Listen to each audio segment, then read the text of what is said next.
માંગરોળ ખાતે સ્વામી વિવેકાનંદ યુવા બોર્ડ આયોજિત આયુષ્યમાન વય વંદના યોજના અંતર્ગત કેમ્પ યોજાયો।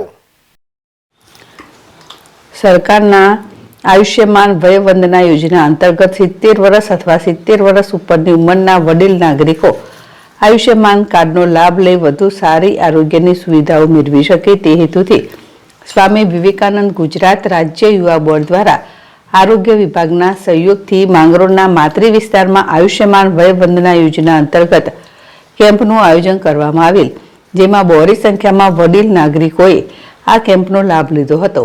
આ કેમ્પમાં માતરી મંદિરના મહંતના બજરંગદાસ બાપુ, રાષ્ટ્રીય બક્ષી પંચ મોરચાના ઉપાધ્યક્ષ વેલજીભાઈ મસાણી, શહેર ભાજપ પ્રમુખ લિનેશભાઈ સોમૈયા, શહેર યુવા મોરચાના પ્રમુખ ભગીરથસિંહ સહિત આગેવાનોએ હાજરી આપી હતી।